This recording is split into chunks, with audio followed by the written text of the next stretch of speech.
Welcome back to the woods, my favourite woods. I was attracted to a scene just sort of here. There's like a little clearing in a nice tree, but it's not going to work. Today is just it's just a walk in the woods. I want to explore like a new section of woods that I haven't explored before properly. I've walked through it, you know, with Kirsten Willow, but I haven't really looked at it properly. I've already got 2 shots this morning. Both of them quite surprising. I was trying to be a bit more spontaneous. I'm normally very calculated with my woodland shots. So yeah, 2 in the bag, 10 minutes from the car. It's very unlike me.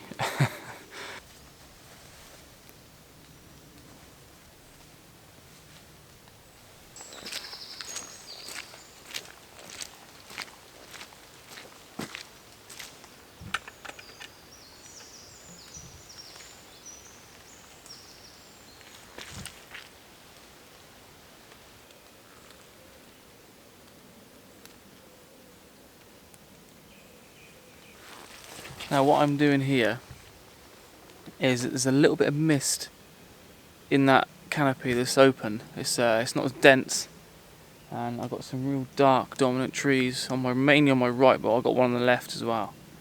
And I've got the long lens on. I'm at 70mm. I'm right out, as wide as it will go. I've taken some at 6.3 and some at f8, just messing around with the aperture, because this full frame, it's a whole new ball game for me. I'm used to my D7200, which is a 1.5 crop, and which you get the depth of field is completely different. So for me, I need to know the camera a bit better, like I've said in previous vlogs, but I'm getting better each time. It's a learning curve that I'm enjoying. It's really sparking my enthusiasm and creativity. So I'm just reacting to the light. I was just walking down the road, walking down this path, and I just had to react to the light and the mist that was there. It was given to me. Same old thing, like I always bang on about woodland photography. Is yes, you have to have a composition, but when you're walking through the woods, your eye gets drawn to colour and highlights, which is what you see in the woods in the distance. That's why I like the long lens, because that's kind of the focal length I'm looking at. I'm looking in the distance. The long lens will get me to the distance that I've noticed, and it's the light and the colour that I get drawn to. So yeah, I'm not entirely sure if the shot's going to work. It looks right on the camera, but it's a theme of the video so far. It's a spontaneous shot. But it's just such a lovely morning to be out. The leaves are really wet, so the polarizer is on the camera, which is cutting some of that glare. Not too much though, because I don't want to cut through that haze and mist. We had a lot of rain the last couple of days, so everything's green, really rich and green and vibrant. Again, the polarizer helps with that as well, so this is perfect conditions. The sun is coming up now behind you, which is going to start casting some light, and as it gets higher in the sky, it's going to get harsher and harsher. So them sunrises are important if you want that more subtle, soft ambient light in the woods, especially with the conditions I've got. It all goes together. So yeah, I'm really enjoying this morning shoot.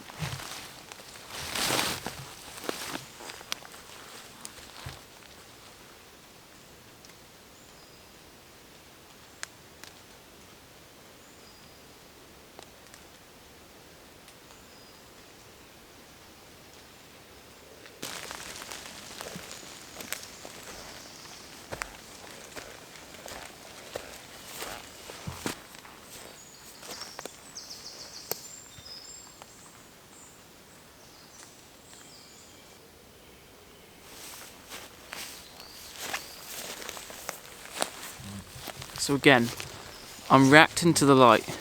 Behind me is some trees. There's 1, 2, 3 trees there. 2 of them are silhouetted. The other one's catching the light on the side. So it's quite a hard scene to capture because you've got that backlighting which is incredibly harsh. But you can use that to your advantage. You can expose for the highlights, put them 2 trees in silhouette, and then the tree on the right is sort of going to be in mid-ground. It's going to be silhouetted but not, so your eye's going to be drawn to the big solid black 2 trees. Then it would be drifted into the tree on the right that is got the light on one side, and then your eyes will be pulled through into the background. So again, compositionally it works, but it was a light that I seen way off in the distance that pulled me to this very spot. So this it's quite a controversial subject. Some people say light, some people say composition. I say composition is probably the most important aspect of photography, but sometimes to help you find that composition, especially in woodland, light is key, because the light takes you to a possible composition initially, and then obviously everything sprouts from there. But yeah, I'm going to get the tripod out. I'm going to grab this before it gets too harsh, although I think I've got plenty of time now because the sun is up. But yeah, it's going to be a long lens. I've got the Lumix 70-200 on, f4, and I'll be trying to silhouette them 2 trees, like I said, and trying to control them highlights. So I'm probably going to be bracketing these because it's a very high dynamic range scene. Even with a full frame sensor, I don't know what Panasonic claim in terms of dynamic range, but it's still a very hard scene to expose. Go over to the camera and I'll talk you through exactly what I'm doing. Now for this shot, I want to get my tripod as high as it will go, because I don't really want all this brambles in my foreground. I want to get that tripod nice and high, and I'm not going to like let box them, but I'm going to try and eliminate as much foreground as possible. So tripod nice and high, which is quite handy with a three-legged thing, Winston, is it will go up to eye level.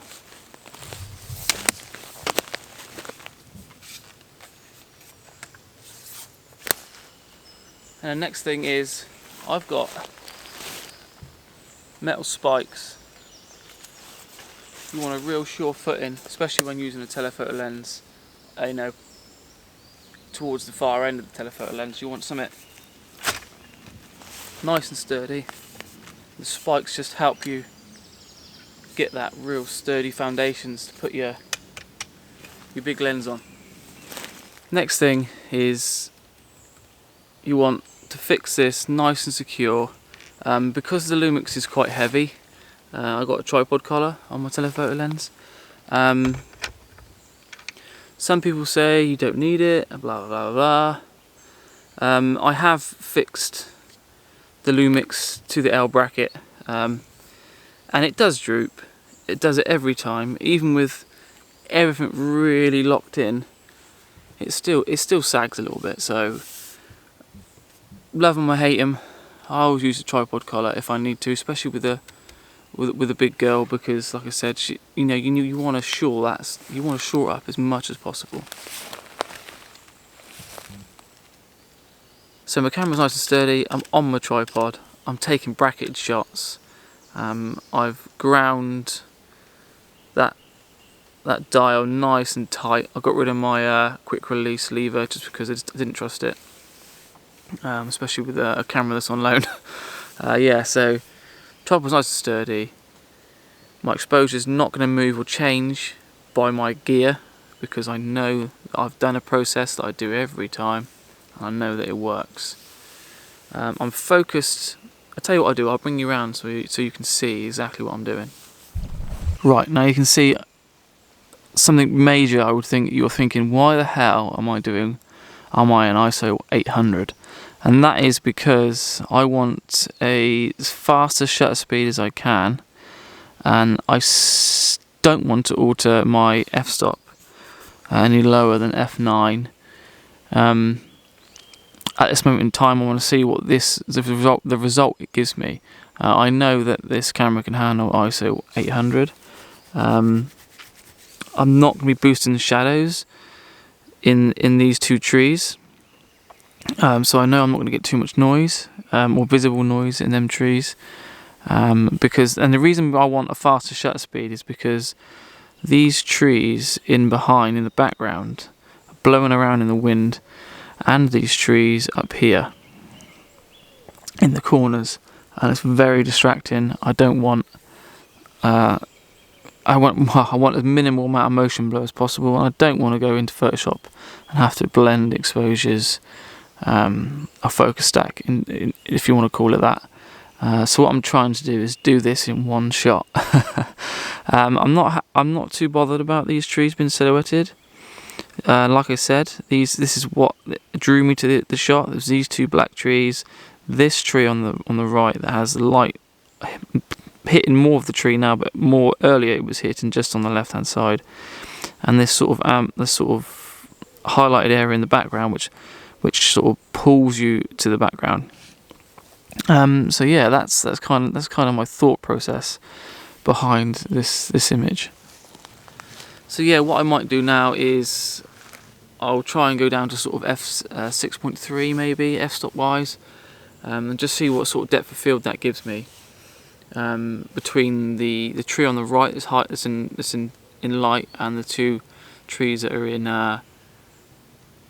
silhouette, because although they're in silhouette, the left hand tree is catching a little bit of light, and I don't want that to be soft. I don't want it to be one of them arty-farty shots that you got the soft background. I don't want it to be like that. I want it to sort of gradually fall off. So it's a constant battle between that triangle, exposure triangle, and the depth of field, and it is frustrating. But at the same time, when you spend a bit of time like this, and it pulls and you pull it off, I think there's a massive reward when you look at them files in Lightroom and you're happy they're sharp, and the results you got of what you was intending in the field. So yeah, don't get disheartened by woodland photography and depth of field and the exposure triangle if you're learning. It's it's all good fun. It's all good fun. But I think I'm pretty much done. So I really hope you like the video. It's more of a, I want to say tutorial, but it's more of a talking you through my thought process video, and trying to give back a little bit of what's going on in my head when I go out, rather than a normal sort of cinematic feel to the video, pictures and music, or the sound of the woods. I wanted to do a bit more of a hands-on behind the scenes vlog today. Also, this camera goes back, it's now Sunday, which is the Sunday after the Tuesday when this goes back. YouTube's it's a funny thing. The calendar just all goes to shit when when you're uploading videos. I'm a week behind, so blah blah blah blah. This camera goes back on Tuesday, but it's now the Sunday after. And I've sold my Nikon 7200 to my sister-in-law, so that left me in a bit of a predicament. It forced my hand a little bit. This is going back, and I've got no camera. I did plan on shooting some more vlogs with this, but the weather conditions haven't been great, and I've been trying to sort things out behind the scenes, so I never went out as much as I thought I was going to, but I'm just going to have to say it. I bought a new camera. It's ordered, and by the time you see this, I would have already had it delivered. Like I said, this goes back last Tuesday, and I think my new camera was going to be that Tuesday or the Wednesday. I'm not going to tell you what it is, You'll have to watch next week's vlog to find out, or check on my Instagram, Facebook, Twitter. I'm bound to let it slip and put a picture up somewhere because I'm just so excited to finally go full frame and finally make a decision. It's been 18 months of just toing and froing and struggling with the 50mm lens on the Nikon because I didn't want to invest money in lenses for my crop. When I knew I was going to upgrade to full frame, I wanted to make sure I made the right decision. I invested the money long term. This is, let's be honest, it's quite a lot of money, and it needs to do me for at least 150 years. Yeah, and I think the purchase I've made is the right decision. Yeah, so new camera, full frame camera. It is a mirrorless camera. I went mirrorless. I didn't take advantage of the DSLRs going down in value. I thought I can spend that much money, I want to make sure I'm up to date, bang up to date initially. Call me stupid if you will, don't really care. Yeah, so yeah, new camera next week. You'll have to tune in next week, or check out my Instagram, Facebook and Twitter for my latest news, or probably, I'm definitely going to do some snippets, some little sneak peeks of what I've brought. Yeah, so I'm excited, very excited. So I'm Photoninja, this is a woods near me in Wiltshire, and I really hope you enjoyed the video, and I really hope you enjoyed this more of a tutorial based woodland photography video. And I will see you next week with a new camera. Ciao.